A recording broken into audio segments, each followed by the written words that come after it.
Bueno, vamos a iniciar ahora con la mesa Despotismo, Principio de Obediencia y Esclavitudes del siglo XXI. Ok, vamos a iniciar esta mesa con el profesor César Pérez Guevara, con la ponencia Tres procesos célebres de don Juan Germán Rocio Nieves. El profesor César Pérez Guevara de la UCB es el director del Centro de Investigación y Promoción de Cultura Jurídica del Departamento de Historia y Filosofía Política. Participa en el programa radial Valores Venezolanos como productor y moderador. En la Universidad Central de Venezuela, profesor suplente de Derecho Civil 1, y en la Universidad Católica Andrés Bello, profesor invitado de Derecho Civil 1. En el Instituto Universitario y Tecnológico Américo Vespucio, profesor de Italiano, Cultura y Actualidad y Cátedra Bolivariana. Universidad Central de Venezuela, abogado con estudios en filosofía, tesista de la especialización de Derecho Procesal. En la Universidad Monte Ávila, especialización en Derecho Procesal Constitucional en curso. Colegio Universitario de Caracas, técnico superior universitario en Administración, mención Contabilidad. Me han colocado totalmente un dilema. Me están pidiendo que hable de Juan Germán Rocio en 15 minutos y creo que me han puesto una tarea complicada. Sin embargo, afrontaré la misma y bueno, espero que después de esta charla a ustedes les queden muchas más preguntas y muy poca certeza. Hablar de Juan Germán Rocio Nieves en esta época actual es realmente un problema. Es muy sencillo hablar de personas o personalidades que han tenido una amplia historiografía detrás de ellos y que viven siendo exacerbada la misma cotidianamente. Pero de un civil en la República de Venezuela, de un abogado, de un profesor de filosofía, qué complicado es hablar de esta persona en el año 2017 en nuestra querida República. Comencemos entonces. Juan Germán Rocio Nieves nació el 27 de mayo del año 1763 y, contrario a lo que piensa mucha gente, este señor era mestizo. Juan Germán Rocio era hijo de Giovanni Cristoforo Rocio, que era un italiano que había venido a habitar aquí en la Capitanía General de Venezuela, y de Paula María Nieves, que también era una mestiza. De este modo, Juan Germán Rocio no tenía muchísima esperanza de progresar en la vida. No obstante, gracias a los cuidados de la hija del conde de San Javier, este niño prodigio, que ya sabía leer, escribir, a eso de los 8 años de edad, de una manera realmente aventajada, viene a estudiar a Caracas y termina siendo el mejor estudiante, no solamente de filosofía, sino también de las cátedras de Derecho en las cuales cursó, y terminó siendo un maestro. Parte de la historia venezolana ha querido representarle como una suerte de persona lejana, de persona que exclusivamente se dedicaba a entender los intereses de aquellos más pudientes. Y entonces yo dije, bueno, déjame venir para acá y mostrar todo lo contrario, porque queremos varias preguntas en esta mesa. Juan Germán Rocio en el año 1797 llevó la defensa como abogado de un caso que para mí es el caso que puede ser considerado como precursor de los derechos humanos a nivel mundial.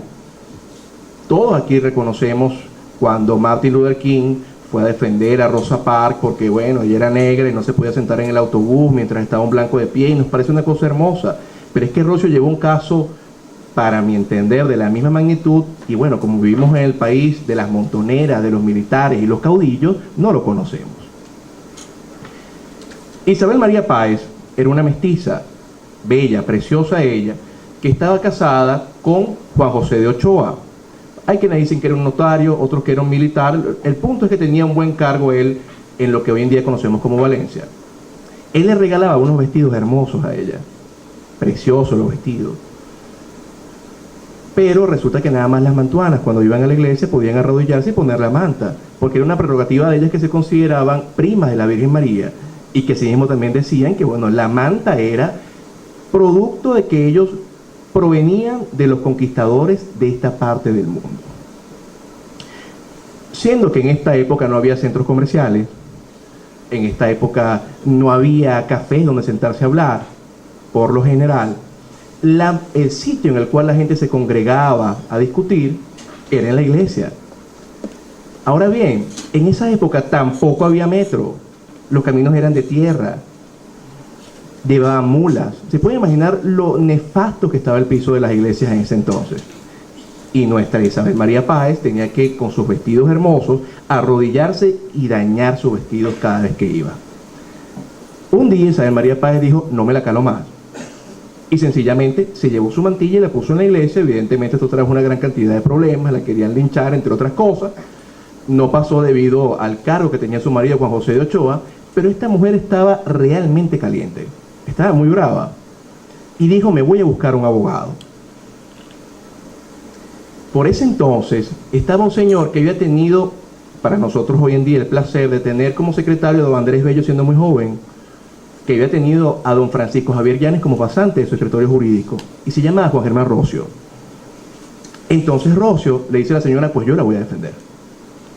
A Rocio entonces, en este primer caso de defensa de los derechos humanos, de los derechos civiles, va ante el Ayuntamiento de Valencia y posteriormente ante la Real Audiencia, para decir que es absurdo el hecho de que unos seres humanos, incluso por pulcritud, no tengan la posibilidad de poner una alfombra en el piso en virtud de estas prácticas anacrónicas. Pero es que Rocio va más allá. En el mismo año en el cual Picornell, Goel y España se metían en problemas con la corona, en ese mismo año, Rocio dice que la única diferencia entre todos los hombres, que todos los hombres nacen libres, es que algunos tienen un color de piel más oscura, porque de donde ellos vienen tienen más resistencia al sol. Vaya, el hecho de que un hombre haga un alegato así en el siglo XVIII, cuando esto es así conocido o reconocido después de la segunda mitad del siglo XX, una vez que cae el Tercer Reich, es realmente impresionante. Pero una vez más les digo, en el país de los caudillos, en el país de las montoneras y en el país de los militares, no nos interesa saber eso. Rocio ganó al cabo de unos años el caso, y por lo tanto entonces se le permitió a las mujeres, como decía en ese entonces el clero de oscuro origen, llevar una mantilla para ponerla en la iglesia. Pero es que resulta que como Rocio precisamente no era mantuano y estaba defendiendo a los desvalidos, entonces hacía poco tiempo habían fundado el ilustre Colegio de Abogados de Caracas, que se encuentra aquí muy cercano, y Rocio lleva todos sus papeles. Yo me imagino como cuando uno va hoy en día a una oficina pública, ¿sabes? Cuando lleva todos sus papeles emocionado y de pronto agarra, llega la secretaria y te dice, no, falta fotocopia de frente y perfil de tus pies, no, tienes que traerlo.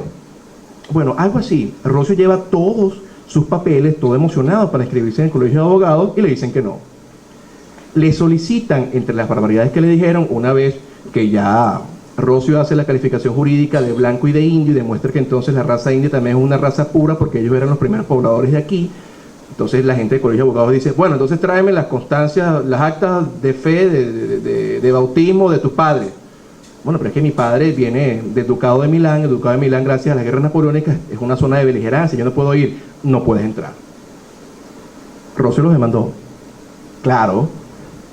Entonces Rocio en ese juicio impresionante habla nuevamente de la igualdad de las razas de los hombres y señala textualmente: ha sido la atrevida ciencia de los escolásticos y una muy mala interpretación de los accidentes absolutos y relativos de Aristóteles los que han sacado a los negros de la raza de los hombres, porque todos somos seres humanos. Les estoy hablando del siglo XVIII, en serio. Final del siglo XVIII, estábamos entrando en el siglo XIX.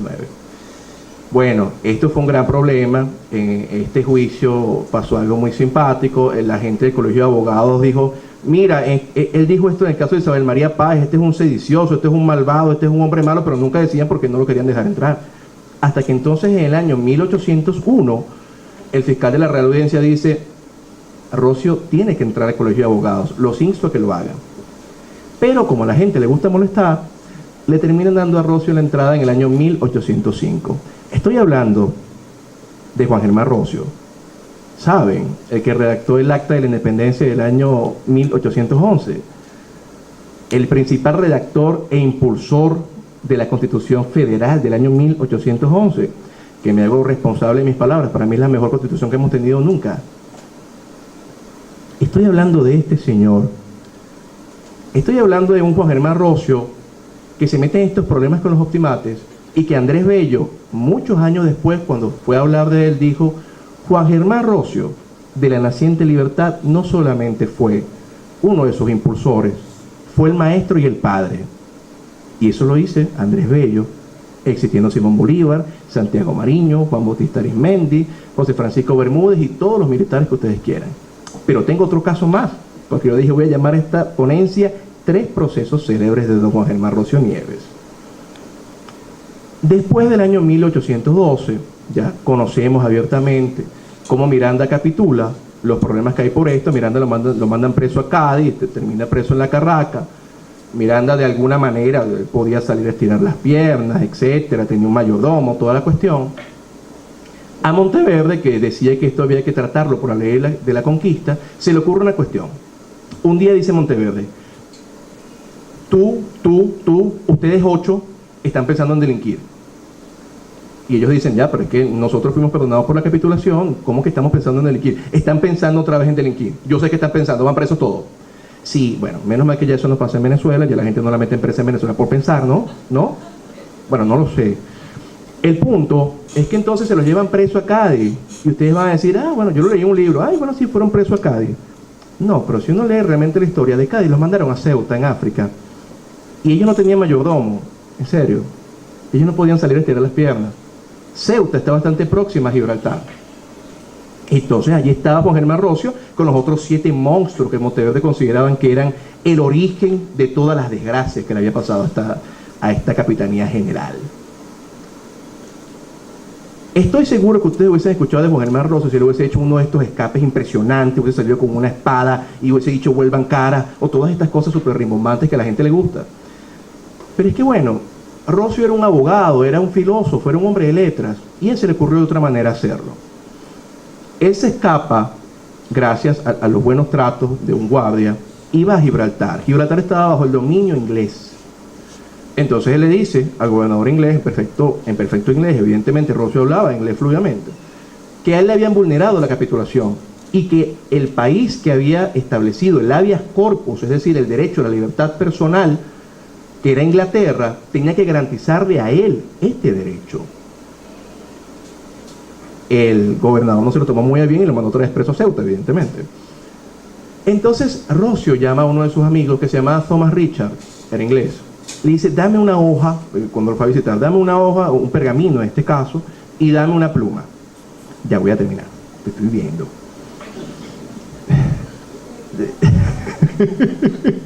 Él le dice, dame un pergamino y dame una pluma, que yo voy a hacer algo. Y Rocio escribió un recurso de habeas corpus. A ver, los abogados que hoy en día ejercemos, tenemos al habeas corpus como una de las cosas más complicadas que hay, más allá que hoy en día ejercer derecho en Venezuela es una labor de ciencia ficción, e incluso a veces de terror, pero lo hacemos porque bueno, somos así. Bueno, si eso es así en esta época, imagínense en esa época. Pero Rocio no le importaba. Él hizo su recurso de habeas corpus y se lo mandó al príncipe regente de Inglaterra, dado que en ese entonces el rey de Inglaterra estaba un poco alienado en cuanto a su salud mental. Rocio dice, es un hecho notorio que a mí me vulneraron la capitulación. La figura del hecho notorio en derecho fue desarrollada 2 siglos después por Piero Calamandrei. Rocio, una vez más, estableciendo cuestiones que van a ser desarrolladas muy posteriormente. Como a mí me vulneraron la capitulación, entonces, príncipe regente de Inglaterra, usted, que es del país que estableció la libertad personal, el habeas corpus, le solicito que tenga sus buenos oficios, liberarme de este injusto presidio. Y el príncipe regente de Inglaterra habló con don Fernando VII, el rey de España, y Juan Germán Rocio fue liberado por ese recurso. Claro, ustedes no lo han escuchado porque, bueno, él no dijo, si la natural, no, eso no. Bueno, dijo una de estas frases súper rimbombantes y hermosas, ¿no? Rocio entonces sale de la prisión y solamente les he mencionado 3 casos particulares de Juan Germán Rocio Nieves. En virtud de la brevedad del tiempo, solamente les puedo decir una cuestión que no es una pregunta, porque espero haberles dejado un montón de preguntas ahora mismo en la cabeza. Pero sí les voy a dejar algo que sé que les va a hacer sentir incómodos como venezolanos, porque entiendo que la mayoría de quienes estamos aquí somos venezolanos. En el Panteón Nacional está José Tadeo Monagas, que el 24 de enero del año 1848 mandó que le cayeran a palo a todos los diputados. Está Ezequiel Zamora, que dice que había que matar a todos los hombres que supieran leer y escribir. está Fabricio Ojeda, no voy a decir nada al respecto. Juan Germán Rocio Nieves murió el día del cumpleaños de José María Vargas, el 10 de marzo del año 1821, siendo el vicepresidente de la República de Colombia. Venezuela en ese entonces formaba parte de esta gran república. Rocio fue enterrado en la iglesia que se encuentra en Santa Fe de Cúcuta. Hubo un terremoto posteriormente, más o menos a mediados del siglo XIX, y la iglesia quedó en ruinas. Y adivinen quién no está en el Panteón Nacional. Juan Germán Rocio está pudriéndose en unas ruinas en Santa Fe de Cúcuta. Entonces, mis queridos muchachos, mis queridos amigos, como venezolanos, en el año 2017 en que estamos sufriendo los embates del militarismo y que el despotismo parece hacernos todo el daño, siendo que hace 200 años un hombre maravilloso publicó El triunfo de la libertad sobre el despotismo en Filadelfia y se llamaba Juan Germán Rocio y se está pudriendo en un territorio que ya no es parte de nuestra república, los quiero llamar a la reflexión. Las letras, la libertad y todos estos principios hermosos son inmanentes al ser humano. Matar a otros seres humanos e imponer su voluntad y sus ideas no lo es. Muchas gracias.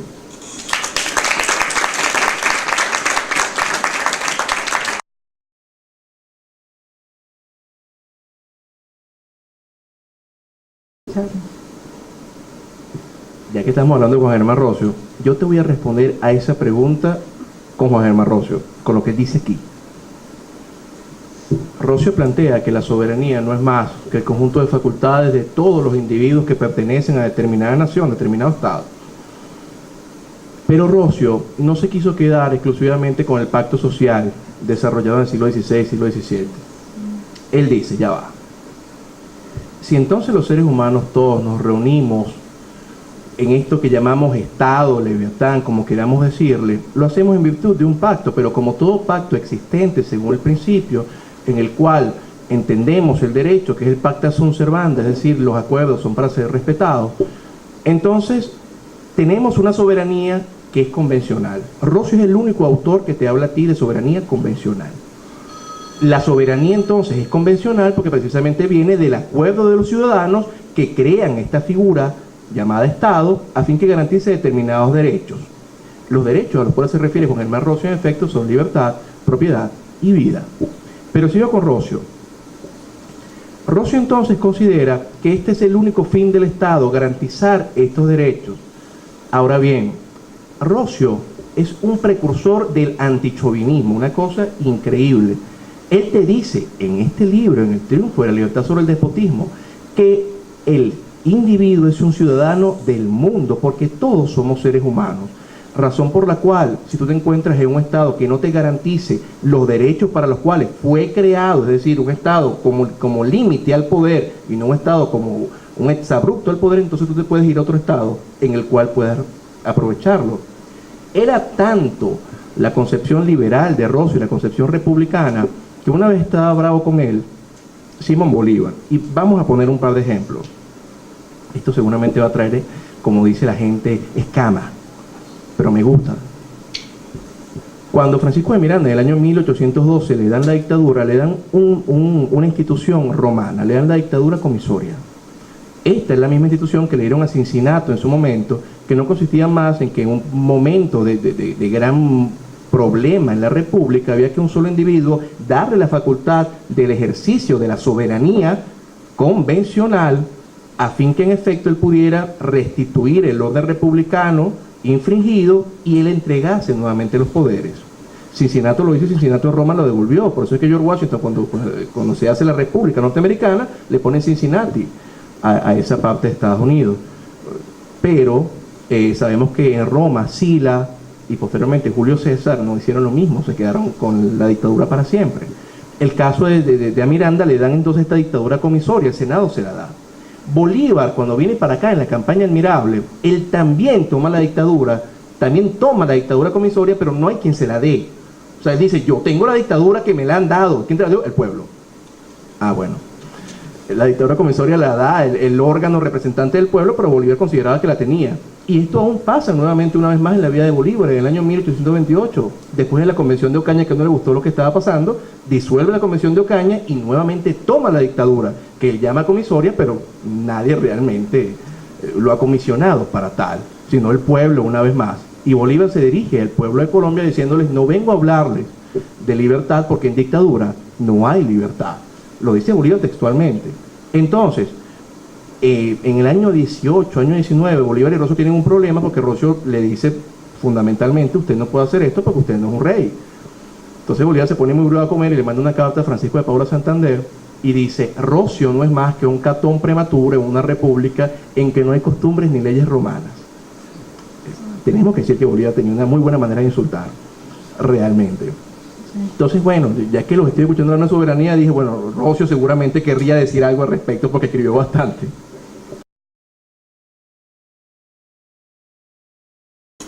Pero voy a responder de dos maneras. Primero en su contexto y luego ahora. Rosio demostró en todo su escrito, en todo su trabajo profesional, que no podía el ser humano aspirar a tener el poder por el poder en fin mismo. O sea, el poder no puede ser un fin realmente. El fin que tiene que existir es la felicidad de los habitantes de la sociedad. Y créeme que eso no se va a lograr porque un hombre consigue el poder. En todos los momentos de la historia, cuando un hombre ha considerado que el hecho de que él permanezca en el poder es lo que va a garantizar la felicidad de sus congéneres, de los individuos que habitan en su república, en su reino, etcétera, lo que al contrario ha causado es tiranía, totalitarismo y un montón de cosas espantosas. Tú me dices entonces a mí, bueno, ¿de qué manera Rosio a través de lo civil pudo explayar sus ideas? ¿Cómo pudo expresarlas en comparación con toda la rimbombancia de la historia militar? Yo creo que lo que nosotros vemos es historia militar. Te explico.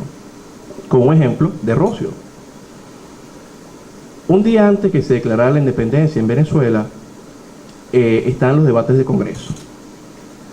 Se para don Juan Germán Rosio Nieves a hablar y él dice: yo no estoy en contra de la independencia, que es una condición incluso inmanente al ser humano, pero hay un par de cosas que a mí me preocupan. La primera es que siguen todavía reveladas las provincias de Coro, Maracaibo y Guayana, y la segunda es que tenemos muy pocos habitantes. Rosio no te vendía un discurso populista, no te vendía una práctica: mira, vamos a convencerte de que tú eres tonto y te voy a decir unas cosas bonitas para que te las creas. No, Rosio estaba realmente muy claro. Lo muy chistoso de la situación es que después de Rosio se paran nada más y nada menos que ese hombre de 60 años que tenía un zarcillo aquí y había luchado en todas las revoluciones. Estaba gordo. En serio, Miranda estaba gordo, la gente no me cree. Ustedes buscan la pintura de Juan Lovera y Miranda sale con barriguita. Tenía 60 años, estaba bien. O sea, no es ese héroe hermoso que ustedes se imaginan. Rosio ya tenía también sus 50, vamos, era un par de viejos discutiendo, porque para la época tener 50 y tantos años era morirte, porque estaba la esperanza de vida en ese entonces. Bueno, Miranda se para y dice: no importa que no haya mucha población, no importa que estos estén en contra, porque la libertad es lo más importante, porque la independencia es lo más importante, porque el pueblo, y se va por allí, y está en las actas del Congreso, un discurso realmente bastante demagógico. Pero ¿sabes qué es lo interesante? Que Miranda había sido el precursor, vamos a decirlo así, realmente el que fundó, el que trajo a los hechos la sociedad patriótica. Y allí estaban todos los jóvenes mantuanos, Simón Bolívar, José Félix Rivas, y eran como una especie de barra dentro del Congreso. Entonces cuando Miranda dice todo esto, todos lo aplauden, y es una cosa apoteosa, y que todo el mundo ve a Rosio como que eres malo Juan Germán, eres malo porque nos estás advirtiendo cosas. ¿Y qué quiero yo traer como esto? Mira, 200 años después tenemos que darnos cuenta de cuáles son nuestros errores. Vender humo, vender cosas hermosas que realmente no te van a servir para nada, no puede seguir siendo el camión en el que vayamos hacia el futuro, porque no lo vamos a lograr. Lo que dijo Rosio fue realmente dos de los factores fundamentales para que cayera la Primera República. ¿Sabes? Quizás si le hubiesen hecho caso, hubiésemos hecho la cuestión un poquito menos abrupta, no hubiese pasado la terrible guerra de independencia que mató a más de un tercio de nuestra población y que prácticamente erradicó todas nuestras ciudades, y que nos hizo tanto, o nos costó tanto levantarnos, y después entonces viene la guerra federal y viene, y bueno, y todo es peor. ¿Sabes? A lo mejor es una cosa mucho más interesante hacerle caso a las personas razonables, no está creyendo en discursos hermosos, no está creyendo en proclamas admirables, pero sí creer en las personas que se han dedicado a pensarlo un poco. Es una idea, ¿no? digo yo.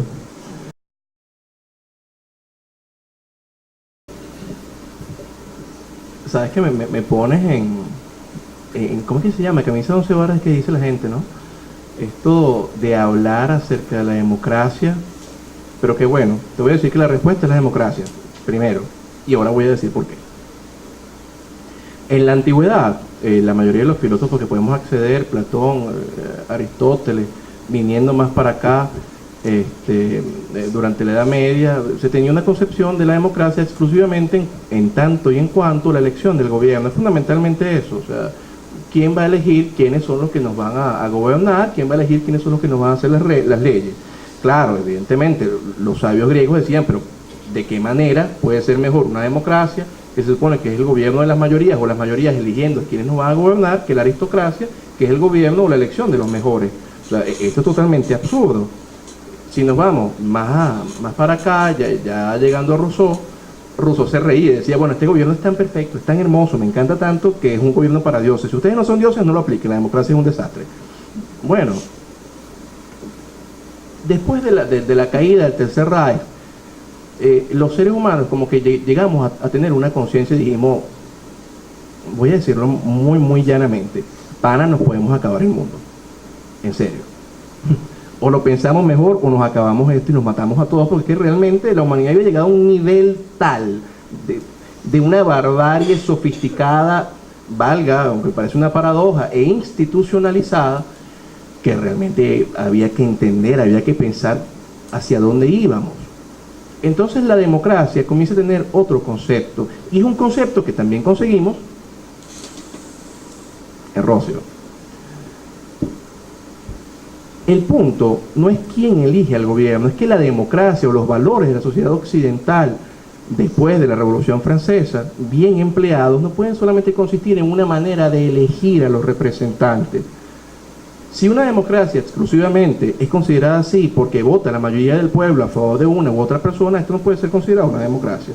Si no tienes respeto a los derechos humanos, si no tienes separación de poderes, si no tienes concepciones republicanas mínimas en las cuales entiendas que todos los seres humanos somos iguales ante la ley, razón por la cual todos en principio tenemos los mismos derechos y las mismas obligaciones, no estamos hablando de democracia, estamos hablando de un sistema tiránico, espantoso, chavismo, no es chavismo, estamos hablando de un sistema de estos en los cuales la gente vota y no hay democracia, porque la democracia no se puede acabar en lo absoluto en el mecanismo para elegir a quienes van a elegir o a quienes nos van a representar. En la actualidad es un hecho que se tiene una concepción que a lo mejor lo que voy a decir es muy antipático, pero todos los seres humanos somos buenos, somos malos. Yo creo realmente que todos hacemos cosas maravillosas y cosas terribles, hay gente que hace más cosas terribles, pero bueno, se ha querido meter en la República unas concepciones de las peores de los hombres en los cuales se fundamenta.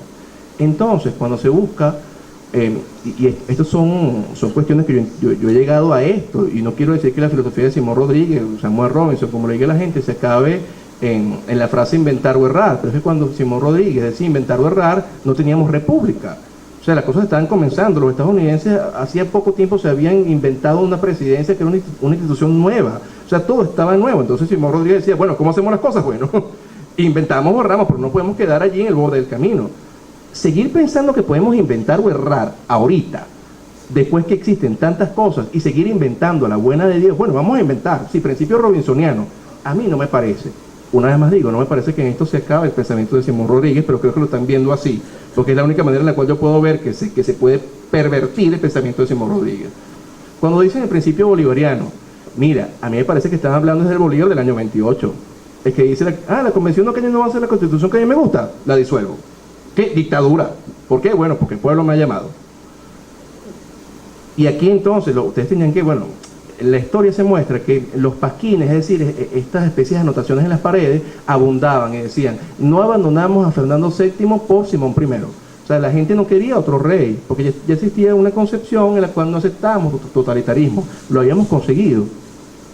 También hablamos del principio zamorano. Estamos hablando de un señor que se dedicó durante la guerra federal a buscar a matar blancos, matar gente, o sea, realmente a buscar el poder por el poder. no existía un programa de gobierno zamorano como para que tengamos eso como principio. El principio de Zamora es matar gente para conseguir el poder, más nada, matar a los godos. O sea, entonces, unas personas que te tienen a ti en la República, estos principios, los ven de esta manera y los aplican de esta manera, no son demócratas. O sea, decir que esto es una democracia es presumir. Esto no es una democracia. ¿Por qué? Bueno, el doctor Juan y yo estamos aquí hablando ahorita y nosotros no sabemos si al salir a alguien no le gustó esto, llama a alguien y nos lleva, ¿entiendes?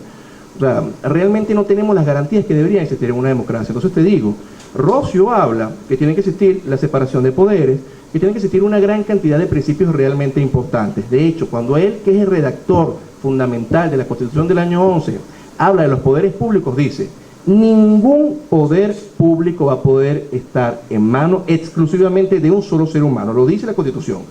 Los poderes públicos tienen que estar en diferentes manos y se tienen que dividir en ejecutivo, legislativo y judicial, y no pueden concurrir de ninguna manera en el mismo partido político. Es más, cuando él habla del poder ejecutivo, mientras los norteamericanos agarraron a Washington, agarraron un presidente en general, mientras otras personas pusieron una monarquía constitucional, en la Constitución de Rocio, el Poder Ejecutivo tenía 3 personas, y semanal, o sea, se rotaban. Díganme ustedes qué manera más de poder sacar el poder y que no se mantenga en una sola mano.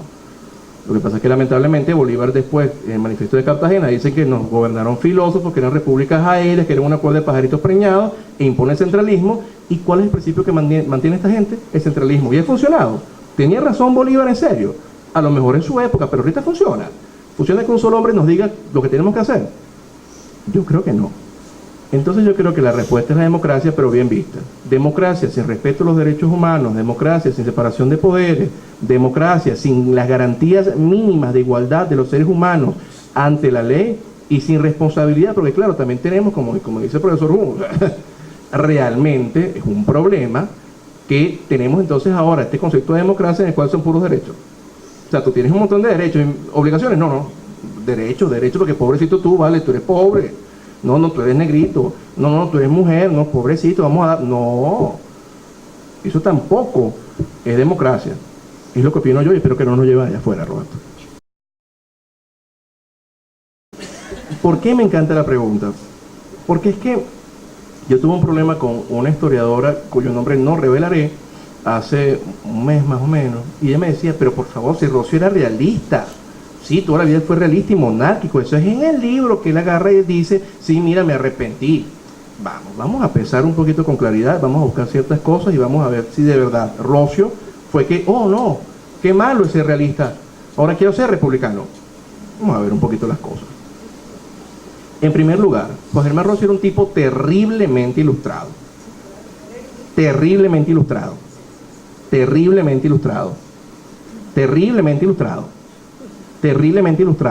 ¿Lo dije ya? ¿Sí? Terriblemente ilustrado, en serio, se los prometo. O sea, era demasiado brillante, pero es que no es una cuestión normal. Tú lo comparas con Benjamin Franklin, y yo creo que Franklin se ruboriza, en serio, realmente. Entonces este señor que era terriblemente ilustrado, yo soy de los que creo que era masón. Hay gente que me dice, no era masón porque era católico. No tiene nada que ver. Cortés de Madariaga era un cura y era masón. Y todos los amigos de Rocio, todos eran masones. Y cuando Rocio sale de la cárcel, a Filadelfia, se reúne con todos los masones. O sea, Rocio realmente siempre estuvo con masones y decía cosas masónicas. Luego, es un hecho que Juan Germán Rocio era masón. ¿Y por qué me refiero a los masones? Porque los masones se refieren al libre pensamiento. Para un masón, ellos vienen de la palabra en francés, o sea, la construcción, y los masones toman como las primeras personas, bueno, o como un antecedente de ellos, a estos grandes constructores durante la Edad Media. Y después entonces se señala que uno mismo es el mármol y uno mismo se esculpe. Rocio toda la vida hizo esto, o sea, Rocio evidentemente era masón, entonces por aquí vamos con un problema, porque un masón no es absolutista. Y lamentablemente, aun cuando Carlos III era un monarca que yo veo con muy buenos ojos, era un déspota ilustrado, Carlos IV era un desastre. Y Fernando VII era más desastre todavía. Fernando VII era malo. ¿Dije malo ya? Fernando VII era muy malo, en serio. Era un tipo terrible. Entonces, Juan Germán Rocio, ¿cómo? Maluco era. Entonces, aunque no podemos decir mucho eso porque hay un Borbón por allí, entonces a lo mejor tiene doliente. Bueno, pero el Borbón nos perdonará, Felipe. Entonces la cuestión está que este hombre que en el año 1797, en plena revolución de Picornell, Gual y España, está diciendo que todos los seres humanos somos iguales. Un señor que se está diciendo a ti que ninguna persona tiene ninguna prerrogativa, yo creo que más bien estaba como siendo un poco humilde o estaba siendo un poco prudente al no declararse republicano. Porque ¿qué es lo que pasaba? Si tú en esa época te declarabas republicano, te cortaban la cabeza. Después los brazos, te sacaban las tripas, las freían delante de ti mientras aún estabas muriéndote, ponían los restos de tu cuerpo en las entradas de la ciudad. O sea, no era como que muy chévere decir que eras republicano. Entonces, claro, Roscio siempre tuvo este pensamiento, y tú lo ves en los juicios. O sea, este es un hombre republicano y antirrealista. Es más, por lo que él decía en los juicios, la gente lo mandaba al capitán general, le mandaba un oficio: mira, vean lo que le está diciendo, este señor como que no es muy realista. Pero claro, cuando le preguntaban, ¿y usted es realista? Claro, yo soy muy realista. ¿Y qué iba a decir? No, si la naturaleza... No, él no iba a decir nada de eso. Él no iba a decir eso de todas estas frases rimbombantes absurdas. Y Bolívar tampoco las dijo en su momento. Pero cuando Bolívar entrega a Miranda por los pasaportes, ¿usted cree que se puso con Monteverde? Monteverde, te odio, no me gusta tu pasaporte. No, Bolívar agarró su pasaporte y se fue. Vamos, o sea, hay que diferenciar entre la temeridad y la valentía. Son dos cosas muy diferentes. Una cosa es ser valiente y hacer las cosas cuando se pueden hacer, y ser idiota, que es ser temerario y dejarte matar. No estoy diciendo que José Félix Rivas haya sido un idiota, pero vamos, José Félix Rivas era un tipo realmente temerario y arriesgado. ¿Y cómo terminó? En pedacitos. En serio. Luego, entonces yo considero que Roscio siempre tenía esta manera de hacer las cosas. Cuando leemos ese maravilloso libro que es El triunfo de la libertad sobre el despotismo, él considera que estos territorios, porque esto fue una guerra civil para mí, aquí para acá mandaron tropas, creo que fue en el año 1815, de resto toda la guerra fue entre nosotros mismos. Lo que pasa es que uno pensábamos que era republicano y otros decíamos que éramos realistas. Es como lo que yo siempre explico, es como que hoy en día Caracas diga, bueno, somos la República de Caracas. Ajá, y Venezuela, somos Caracas. Bueno, no, venezolanos, contar con la vida aun cuando seáis inocente, si no se une a nuestra causa. Algo así. O sea, nos estábamos separando de donde éramos. Nosotros éramos españoles. O sea, no vamos tampoco a entrar en chauvinismos tontos. Éramos españoles. Punto. Entonces, la gente consideraba que éramos españoles porque allí estaba Fernando VII, nuestro señor y rey, porque Papá Dios lo había dicho así. Entonces, de esta manera, teníamos que obedecer a los españoles, teníamos que obedecer a la península ibérica. Roscio dice, con esto hay que romper. Pero ¿de qué manera yo puedo romper si no es hablando en su mismo idioma? Entonces, Roscio, en la cárcel de Ceuta, donde no tenía mayordomo, donde no tenía biblioteca, tenía a Cortés de Madariaga, que era su amigo, y Cortés de Madariaga se sabía la Biblia de memoria. Entonces ustedes leen en la Biblia incluso evangelios apócrifos, cosas que no están ahí en la Biblia que ustedes leen. Y él la cita porque Cortés de Madariaga se la sabía de memoria. Y él dice, bueno, ¿y qué mejor ejemplo entonces que usar a San Agustín? Porque San Agustín es el gran santo doctor de la iglesia, y él también lo dice de manera de confesiones, como dice San Agustín en sus confesiones: tarde te ha amado Dios. Bueno, entonces Roscio dice, oh, tarde te ha amado República, me estoy despertando, pero es un estilo exclusivamente literario, un estilo hermoso, porque de por sí el libro tiene una prosa hermosa y maravillosa. Y es esto, él siempre tuvo la idea, pero las cosas se tienen que hacer con prudencia y de su tiempo, no a lo loco, porque terminamos pecados en pedacitos, terminamos en socialismo, más o menos. Con todas las damas en la tabla.